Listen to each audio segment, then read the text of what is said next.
Why Jurassic World took 14 years to happen after Jurassic Park 3. Jurassic World was trapped in development hell for more than a decade, but it wasn't for lack of trying on the studio's part. It's strange to look back now and think that the Jurassic Park movie franchise took a 14-year break. This gap was partly due to Jurassic Park 1's reception because, while it made money, it was critiqued for its paper-thin narrative and focus on action over character. It would be unthinkable for a studio to let such a valuable property sit and gather dust for that long now, but the gap only heightened anticipation for Jurassic World when it finally arrived. Despite the horrid reviews the most recent entry Dominion received, the series is stronger than ever, and the upcoming Jurassic World Rebirth will take the saga in a new direction. Audiences will likely never have another decade-plus gap between installments, with Jurassic World's slow arrival being due to constant script issues. Jurassic Park 4 was originally planned to begin production in 2004. Shortly before Jurassic Park IUI entered theaters, a fourth film was placed in development. While the threequel didn't do much to set up another film, Universal and producer Steven Spielberg were still keen to keep the franchise moving. Writers like William Monahan and John Sayles took cracks at penning a screenplay for Part 4, with the sequel set to enter production in 2004 for a potential 2005 release. Of course, none of that happened, with Jurassic World being pushed back constantly in the years that followed. Steven Spielberg and producer Kathleen Kennedy refused to push Jurassic Park 4 forward until they found a screenplay that brought something fresh.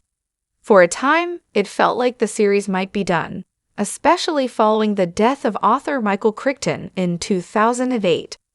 Perhaps sensing audiences were underwhelmed by Jurassic Park IUI, Spielberg and producer Kathleen Kennedy refused to push a fourth entry forward until they found a screenplay that brought something fresh.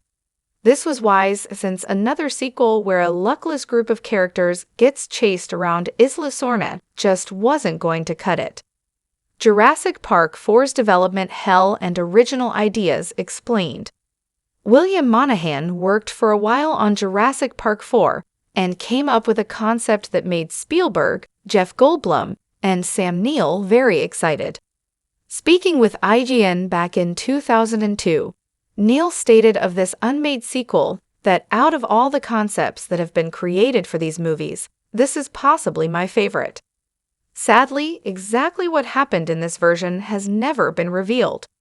Rumors suggest Monahan's Jurassic Park 4 may have paired Neill's Grant and Goldblum's Malcolm as they tried to stop the spread of dinosaurs breeding uncontrolled on a Costa Rican island. The dino-human hybrid concept for Jurassic Park 4 is by far the most well-known and mocked.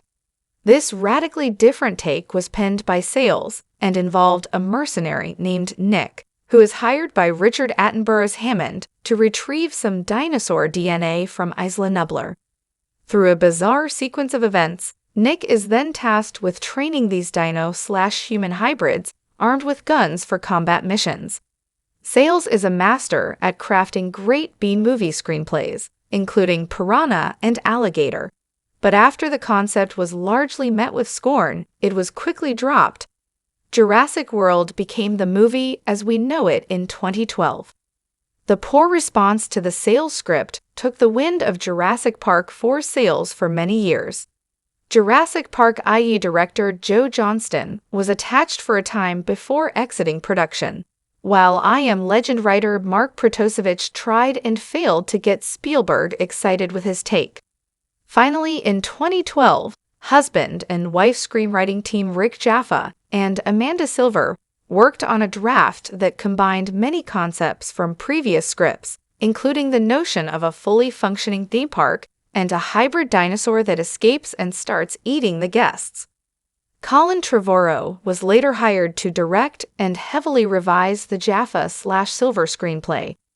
Jurassic World was criticized for its various plot holes and the weirdly mean-spirited death of a supporting character, but it still earned 72% on Rotten Tomatoes and grossed an unbelievable $1.6 billion worldwide. This proves that despite the long development and various failed pitches, Spielberg and company were right to take their time with the sequel. Trevorrow would go on to write Jurassic World: Fallen Kingdom, which J.A. Bayona directed, before returning to helm Dominion. Audiences only had a 3-year wait for Jurassic World: Rebirth, where Gareth Edwards, Godzilla 2014, takes over as director, and Scarlett Johansson and Mahershala Ali are the new leads.